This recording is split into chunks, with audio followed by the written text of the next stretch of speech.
Thought for the day. Embrace your flaws, and they will become your strength. Welcome to 7 Minutes for Yourself.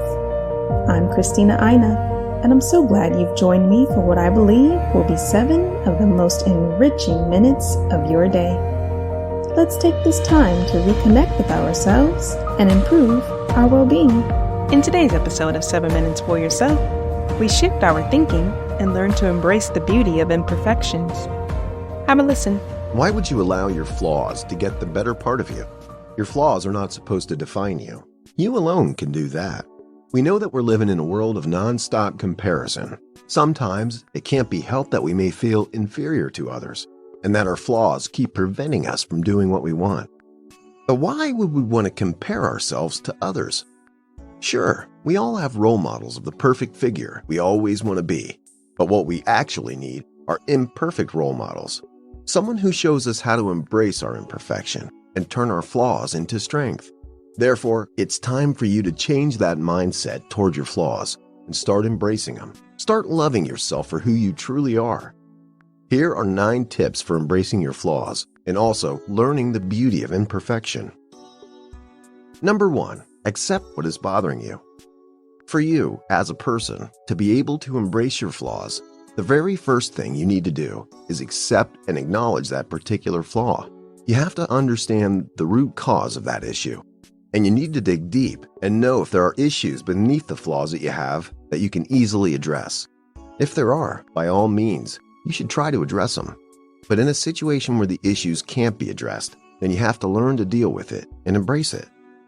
Number 2, use your flaws to guide self-improvement. Just because you're trying to embrace your flaws doesn't mean that you should refuse to improve on yourself. In some cases, when you can accept your flaws, it allows you to work on your imperfections. A person that loves sports will not stay away from sports because he's disabled or has a bad leg. Instead, he'll develop himself to still take part in sporting activities that his disability can carry. Sometimes your flaws can be something that you can change. Why not just go for it and change it? Number 3, appreciate your individuality.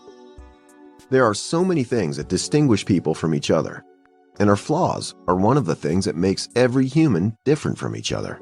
That's why it's said, no human's perfect. These flaws in this case can be seen as a good thing because it's what differentiates us from each other. You shouldn't make the mistake of trying to fit in. You don't need to go the extra mile to fit the perfect description you want for yourself. Number 4, your flaws shouldn't hold you back. It's said that there's ability in disability. What does this statement mean? It means that no matter the flaws you feel you have, it shouldn't deter you from getting to where you want to be and becoming who you want to be. Imagine the possibility of conjoined twins living and believing that they can do anything that anyone else can do and then do them. Imagine a blind man being able to read.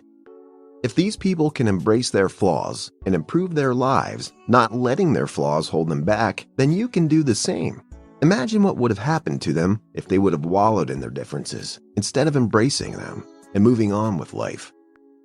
Number 5, arrange your things in perspective.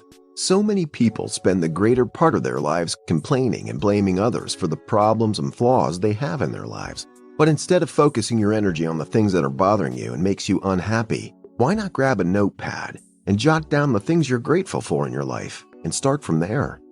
I believe it's better to have your health and that of your family in good condition than being a stunning beauty without good health.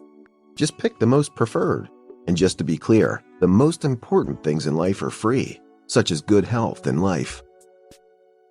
Number 6, develop your flaws. Instead of always complaining about your flaws, you can decide to make your flaws famous. You can appreciate these flaws and also develop yourself with these flaws and become a role model to others who have similar issues. Many people have done it, making their flaws famous. You don't have to be slim to have that perfect shape you're looking for. That is why there's Big, Bold, and Beautiful. Also, you know of singers that are blind and yet are superstar musicians. Instead of making your flaws heinous, make them famous. Develop and improve on them. You can never tell who's looking up to you for inspiration. Number 7, make use of Google. There's so many ways you can help make your flaws perfect for you and also help you embrace your flaws even better, especially if your flaw is something physical. Then make use of Google. Yes, for example, if you have fat thighs and you feel like yours is the worst, just go to Google and type in fat thighs in the search box and search images. You'll see some extreme images of fat thighs that will shock your life. But also at the same time, it'll help you realize that your case is not the worst, so you can learn to embrace yours. Number 8, flip your flaw. Most people allow their flaws to define who they are, but this is wrong. You shouldn't allow your flaws to define you and what you're capable of doing. If you can find the strength in your flaw, then you're a lot more likely to own and control it. For example, if you've observed yourself to be quiet, shy, and not the talking type, therefore it means you might just be a good listener and observer. And these are qualities that so many people are looking for in people all over the globe.